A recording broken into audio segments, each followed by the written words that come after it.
ran kirene president athoch ane chola jamadul ange president diar kumpanan ban kana ba pienwa ya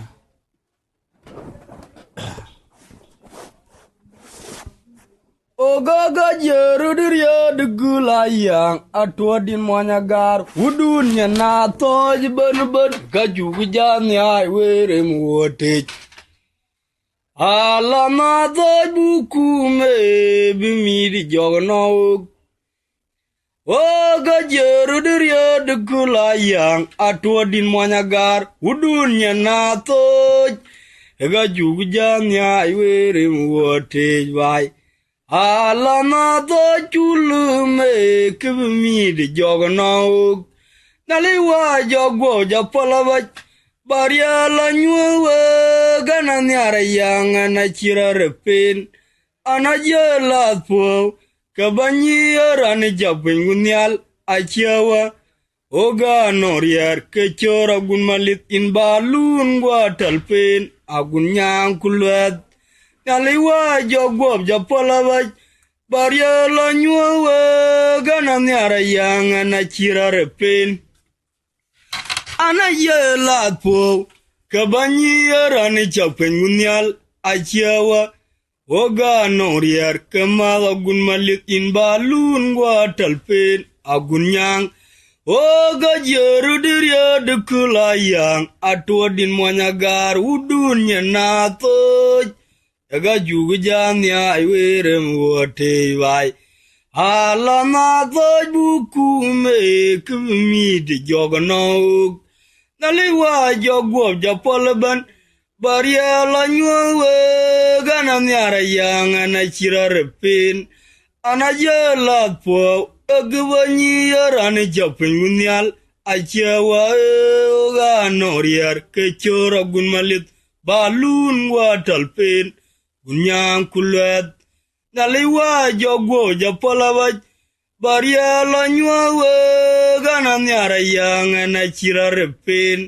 anajela po kabanyi yarani japingunyal achewa oga noriar kechora gunmalit balun watalpin gunyang kulwet janyuna yin mabiura yi koryo wel nyopi lwenake kudeng lon manyun rodi kwari rari da jingere nyobe tigi unden kinyima junywa gurumuna tiana moiran janyuna yin mabiura yi koryo wel toba lwenake kudeng lon manyun chori rari da jingere nyobere de unden kinyima junywa gurumuna tiana moiran o jor kwari rari da jingere nyobe trigi tok kinyima junywa gurumuna tiana moiran timiriar ngologo dia lanti anarer boronarer pili oge binome jiliap penyebani jia getodenum koma pelin mat tuologo ikon nimdiang diara baranyen bangologo dia lantik anarar poronarer pilije guge pinomi chiliap penyebani jia keden janganum koma pelin mat tuologo ikon nimdiang diara baranyen janyuna yin mabiura yi karyoy wel tabay lwad wenake deng lana manyuny rodi kwari rari da jingere nyobere de undan kanyi majunywa gurum wuna tiana moiran o jor kwatu yari na jingere riar bere de wayi kanyi majunywa chabam wuna tiana moiran timiriar ngologo dia lantik anarer boronarer pilije guge pinomi jiliap penyebani jia keden janganum kuma pelin mat tuologo ikon nimdiang diara baranyen bengologo dia lantik Anarer por anarer pilije guge pinomi jeliap. Penyabani jia keden janganum kuma pelin mat. Tuolo go ikonim diang riara baranyen. Tija pila nyoy kenana lilit. Rom kiji tio panyen de lagun melwal kumaker. Achor kwan nyi gara tora pat uneria chadunu mawudu panter gumarit. Rudi wa pila nyono mkenana lilit. Rom kiji tio panyen de lagun melwal kumaker. Achor kwan nyi gara tora bay uneria chadunu mawudu panter. Rodi jan ye gira tora pat uneria chadunu mawudu panter kumangwangeding anche la pora baj ana uyro rana nongman anche rana gwega baje romdan majog orani okorwe ko biyugangap te vije nyari nawe niwe nyop anache chadwe Anangan por ananong man anjeran gwega baje romdan majog orani okor we ko biyugangap te bije nyari nawe niwe nyop anache chadwe rudi gwarnya pila nyoy yekanana lilit ramegi etio manyandala gunmulal kumakor Roti chan ye kirator bay uneria chadunu mawudu panter kumangwangedeng anche la pora baj ana uiro rana nongman anjeran gwega baje romdan majog orani okor we ko biyugangap te bije nyari nawe niwe nyo anache chadwe Anangan por ananong man ancheran gwega baje romdan indolanwa orani okor we ko biyugangap te bije nyari nawe niwe nyo anache chadwe ayang da kabumu tijanyu walan kudenga gun mading Kiara liaba jalar udun yine kwa jati yipana nyejang kichuk liabe yene changran bero chut yang da kabumu tijanyu walan kudenga gun mading achiara liaba jalar udun yine kwa jati yipana nyejang kichuk liabe yene changran bero chut Wal kogaru la didelia bay benega nyirin wa cher yara non kik yara ya ding tetanaw penye bane e gatwan ai penye chelia we bor de yu garai po der yarnyam jalo ko go garang mat jinya chul walan chararu ton piag pinoma bane e gatwan ai penye chelia De chugarai for the yarnyan. Jalo go garang mat. Jinya chulwal and chararwi tonong by. Pinoma bane gatwan. I penny jetwany man. A de jugarai for the yarnyan. Jalo go garang mat. Jinya chulwal and chararwi ton piak. Pinda no makine igaliap. Ayang lawa bumu tijanyu walan udenga gun mading kiara liaba jalar udun nyene kwa jati jepana nyijang chichuk liabe ene changran beru chut wal gogor lo di liaba benega nyirin kwa cher yara nonkik yara ya dun tetonaw penye bane yigatwany Ai penye jetwany we bor de jugarai po der yarnyen jalo go garang mat jinya chul walan chararwi ton piak bugyendi rare pili kwati da yang kelama koi jinya ngan walang je dil penya berere ko jadira jinduru bekolayang wa norier atere pyogo yugulo unda o nyido kinduru bekolayang wa norier atere pyogo yugulo unda gudyar jadira jediar kolayang wa norier atere pyogo yugulo unda makur deng majagarer pili kwatira yang gamong remangan walan ngiji choy penya barorerioj kongwana chenduru bekolayang oa norier atere biogo yulo una onyido kindoru bekolayang oa norier atere biogo yulo una makur nora lewake balo yabade de mane Nyiryogo din marana bayong rana jon ngabdit jenye kuri len bani garaj riara tono ke yimangwangedeng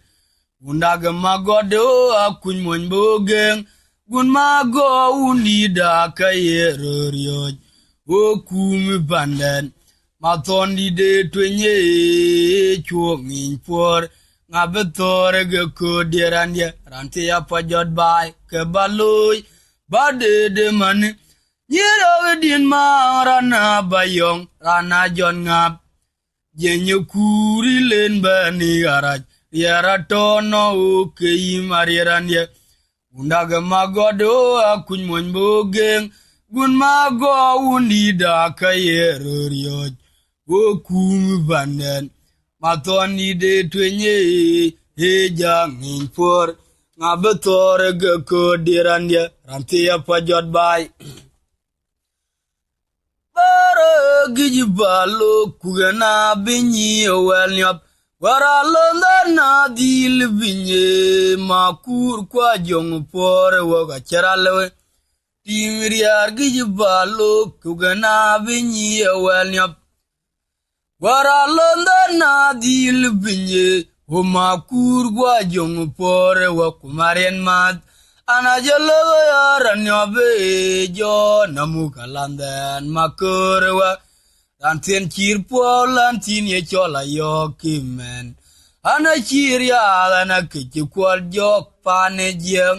anajalo yaran yob kujo namukalandan makorewa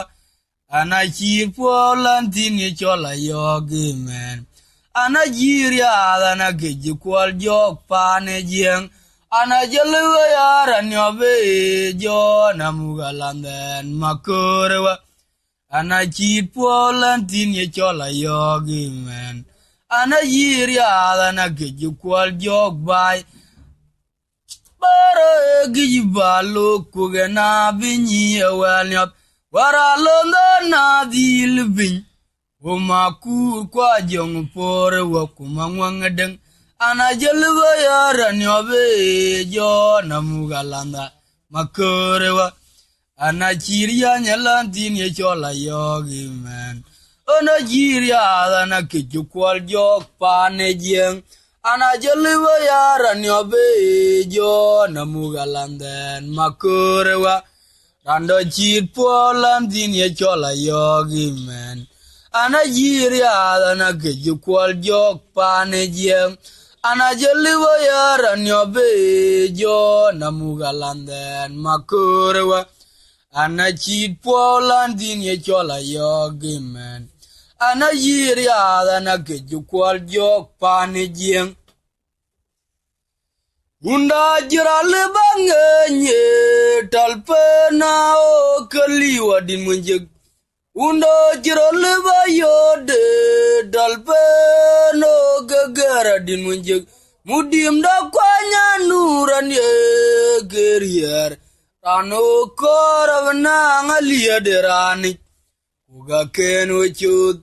Mauna wa ina dobo withori ina jiria tuwala nongi. Ina piyo kujalin piyo nom dian oga win pen mat yang dan kama wala rekwet mauna wa ina dopo withore ina jiria tuwala nangi ina piyo ku ina perai nom dian o go win pen mat yandan kama wala rekwet ina wona wa ina do bo witor ina jiria tuola nangi undo jiro le bangenye talpe no kaliwa din munjek mudim da kwanya nuran ye kerier tano korabna ngalia derane uga kenu chut ina wona wa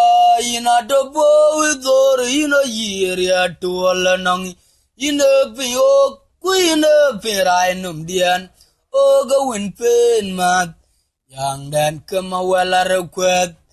mauna wa ina dobo widor ina yiria tuol wajalin pio kuina pirainum dian oga win pen mat yang dan kema wala rekwet ina wona wa mega dobo widor ina jiria tuola nangi ina pio gujalin birainum dian oga win pen mat yang dan kema wala rekwet undida makura tuiwalan buwa jodol gadie man riare gija chol unda kwache jalerin kwani unida makuru duiwa buwa jodol gadie man riare gija chol unda kwache jalerin kwani mawel wenu kuro ganorier ume torje chir goitok yela dede gonyene pat ume yerom yugu chol kadawunu piawa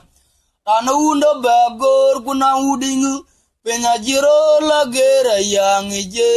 wenu walan mwakala mapat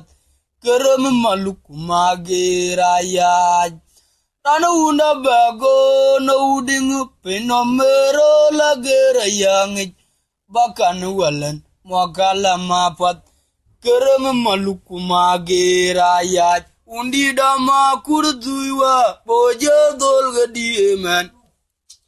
diare kijo chol unda kwache jalerin kwanim mawel win kuro anorier kume itorje chir goitok ila dede ganyen pat kume yerom yugu choy gada unu piawa tana unda bagor kuna udingu pinomero lagera yang bakan walan mwagala mapat kere maluku magira ya rodigo koy por kulayang achonorier mawel gwajong por wa lwilayang nauk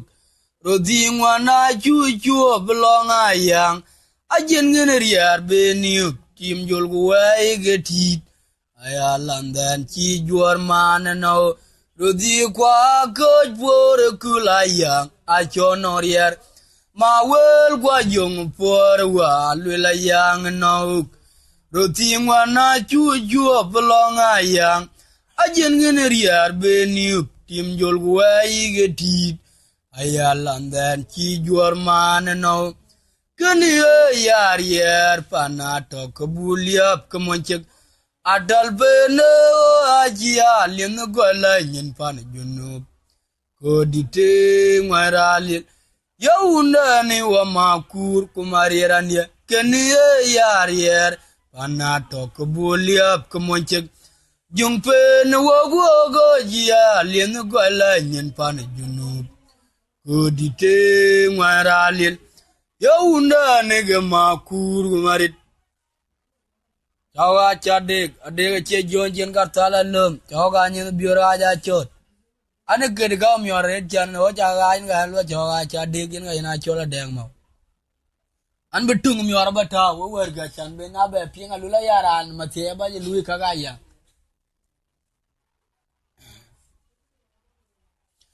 unye ma jor wi oni we diare ko to bai go ting man yawul dodigi chande lawo jinguna mal ajana do tak ba beti tong kuja chaj mor unye ma jor wi oni we diare ko to bai go ting man yawul dodigi chande lawo jerumalok chane do tak ba bel ti tong ko ja cha yi mor jen tu an ma chodok ban yo wer cha dang mau chele va ter bo jariak a chao je dal loj an ma chodok wer cha dang mau chele va ter bo jariak a chao je dal loj an ma chodok man yo wer cha dang mau chele va ter bo jariak a chao je dal loj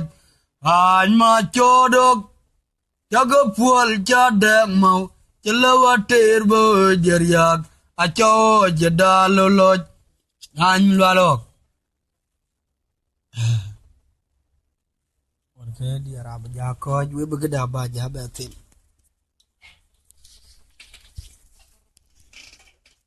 Cina nyana lo tiga pun makan. lu le campurnya Campur je. Pan nyana not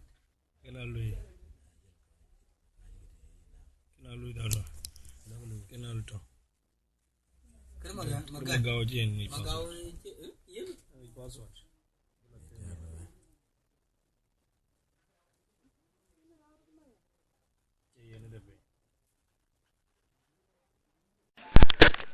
Wajib gam balik lalu ni piaga joe makura nantunya bang wana riar kemaga tuang jok banyu walan yang adana kana longlil buruil na kira kwalwanya gira long bai wanang bang riar undi dan gumbire cara aratemwa betoror jedeng yom manyara guluang majentung undi dan gumbire gujara ratemwa betoror jedeng yum manyar guluang majentung ngabeter go gubajale kum kenting jam mutuala nyen we ude gumbira mualam agurameter go bajale kum kenting jam mutuala nyen we ude gumbira mualam agumoy metergo kubajale pandan kenting jam mutuala nyen we ude gumbira mualam ojibe pinga bale lelu ni piag joy makura natunya bang wono rier kemaga tuangjok bany walen yango da nakana toy kuburula na kire kwalwanyi kire longbai wanang bang wurier undi dan gumbire kujarara tengwa betoror jedeng yom manyara guluang majentung undi dan gumbire kujarara tengwa betoror jedeng yom manyar guluang majentung ngabeterge kubajale bandan Nyending jam muzuala nyen we ude gumbira mualam agura meterge kubajale bandan nyending jam muzuala nyen we ude gumbira mualam ajuwa nguyen kordi dilebe waragek aturor gawergok roy gamoda chayang chut we chigadir were majuj Tijanya dia kuryang magadit Parang yen kordi dilebe waragek aturor gawergok roy kamoda chayang chut wejiga dir were majuj tijanya dia kuryang magadit kejemwagu kebelar udun nyenongare kwet anong ton ya nyare na okuli wachol majuj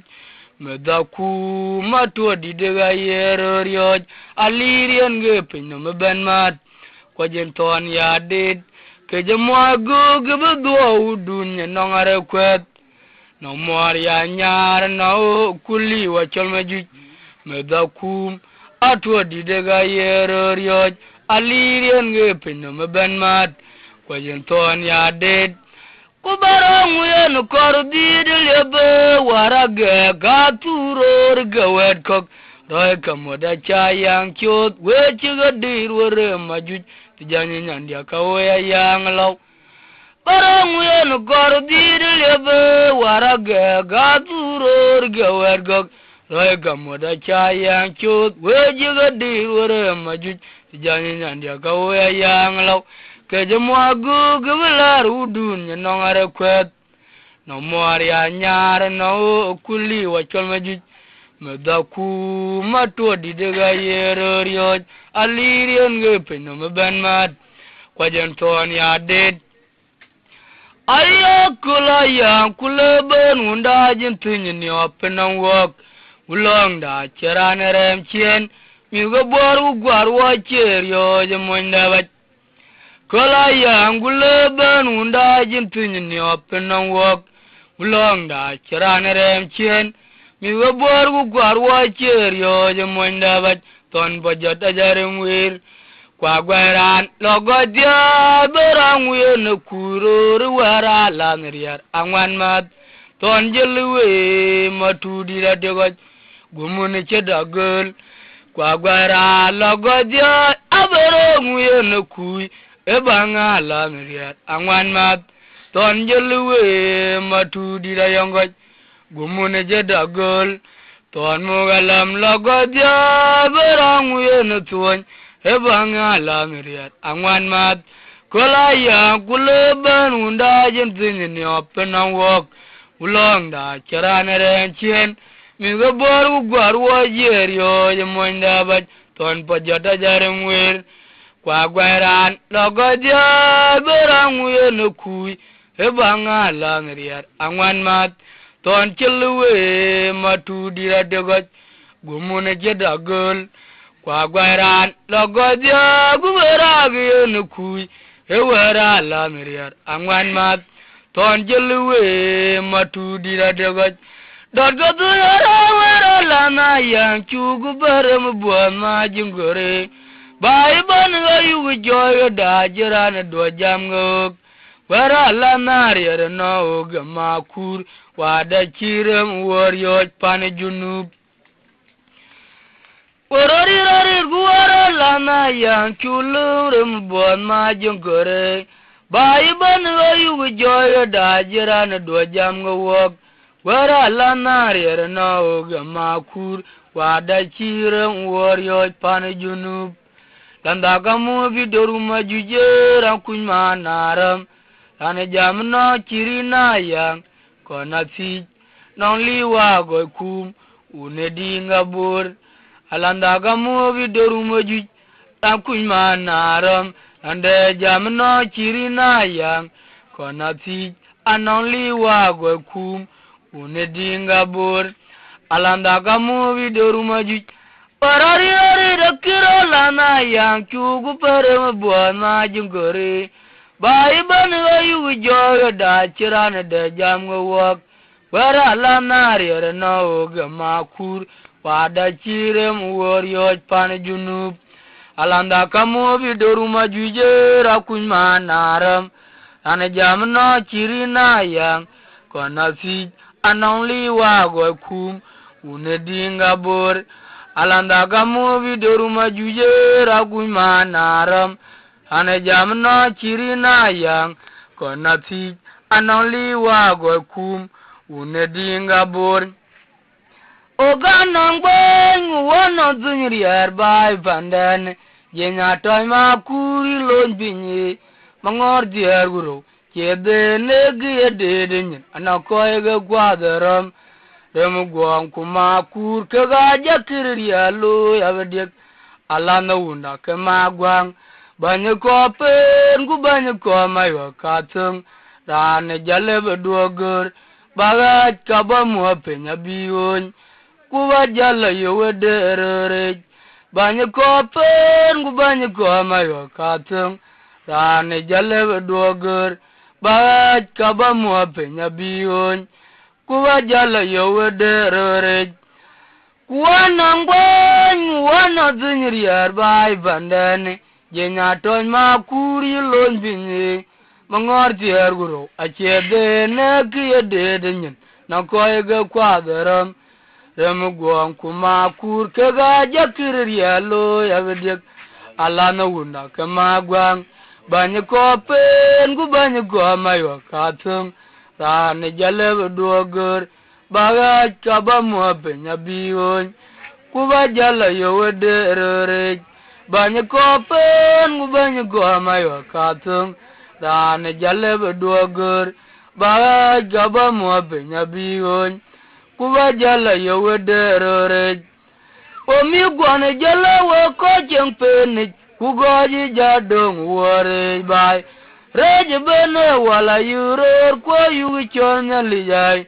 ngagi war ki wariak ayu tai wole panda ga chi gedjir wabela do undi de piawa mi gwan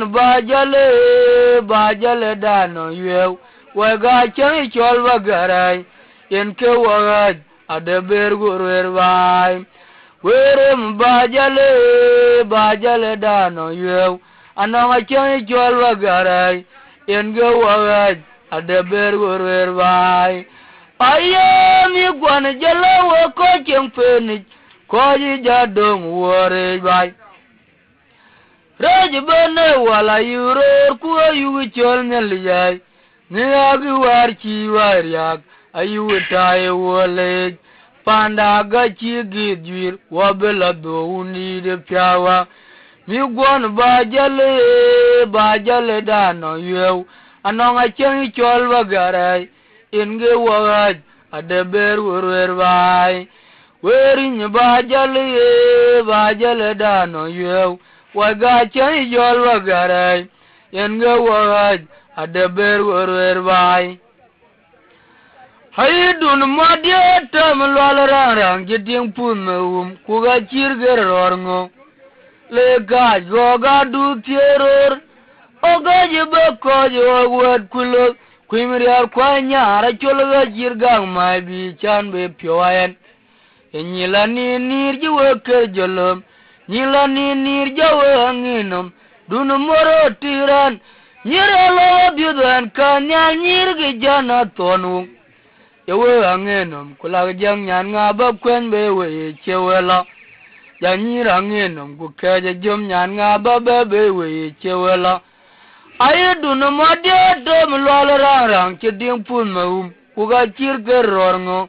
le ka goga du terror aga jibe ko jo wad kulo kwimriar kwanya ra chologa jirgang ma bi chan be pyowayan nyilani ni kiwe kire jolom nyilani ni jalwe angenom dunu moro tiran nyira loga yiwan kanya nyirgi chana tonu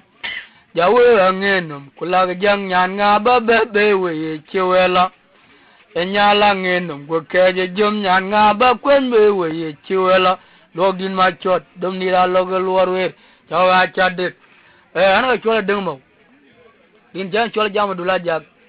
an monjuet kwan won nyan cho ran chola li din ma bior ali apulo le nyel din ja jaker chan diar jagure din de yen ga chola e panandi dare yen ga chala na li ay ran ni chen ga japin ali din ma bior yen mo ali an kwa jela kwa de ko yen ga chala yan ket gan ye panan adin de ga kirne chane ran pe dare ku ga ye ket ga yen ja jam gulu le nyano ba jakwen be we weni moroti ne ko jagya lidi de bet akena ba japingu ya kuin ga chok gara kan do malo kan pe dare ya ko ne wara fana ran kire ne chola jamadul rincha ko ne chola dengmo chawa cha de aware an ke de kaga ya ka ten kaga ya ato ke kare juet kudin ba kire ne kam da aliaw ku jila chier kena ba piwa ya ba ka te de tok chane din udun bai long rier mirer gana ne ran to chola rum der lo riar jo ajak ran to chola no keruti ga ruti cha ruti acha be queen ge dia kedaman berjal waya tu yaruba tunyalong ayam kulong bayar gekir penyebana kirni alendid mecia kumeye toto bor kangaro no kirlong ayam kulong bayar gekir penye bana kirni alendin mechie kume to to bora donden moya liawe jongab mo chero yebe kum pandane hello banga ya ngamo jang ma podite ngwane jonga chul kirire kanti gnongine etomi gobor moya liawe jongab mo chero yebe kum pandane etonya banga ya ngamo jang ma podite ngwane jonga chul kirire kante gnongine etomi gobor waya kangaro no tunya banga yang kulong baya rarge kir penye bana kirni alendit mechia kume to bor penye kirni alendit mechia me to bor adondan moya liawe jongab mo chere jebe kum pandane atonya longa ya ngamo jang ma podite majung jonga chul kerire kanti gnongine tomi gobor mo liawe jongab mo chere jebe kum pandane tonya banga ya ngamo jang ma podite ngwane jonga chul kerire kanti gnongine tomi gobor ayang da kabumu ti janyu walan kudenga gun mading charle wachete ga udun ne ko ja tie japana ni jang chi chuk lia pe yene changran biru chut kwal go garo la di le bai ben ga pingrin kwa cherier non ke tiara ya den ta tono penyekine yiga twa nya e penye twa war ade chuba nya po teriernya oga go garang mad yenya chul walan chararu ton piak pinomekine yiga twa nya e penye twa war ade chuba raj po teriernya oga go garang mad yenya chul walan chararu ton piak matur mangu ogaji jana twany pinye ga yen wayor wonyop waye matur on be ogaji jana twany pinye ga yen wayor wonyop undi di jor gin gala dogni obdum taron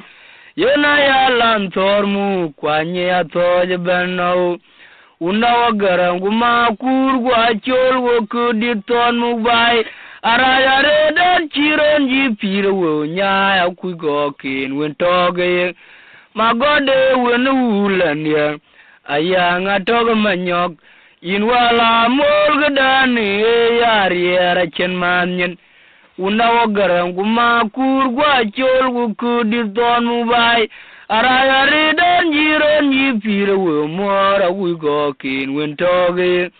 magode wen ulan ya ayanga do manyok in wala mol gadani yariera chen manyen matur mangu ogaji jona twany binyge en wayor wonyop undi di jod gin gala dogni ubdum teron yena alan dormu kwanyi atoj benno unawo garangu makur gwa chol ukudi ton mugalam araya redan jiron ni piro nya ya gugo kin wen toge magode wen ulandia ya ngadog manyok in wala mol gadane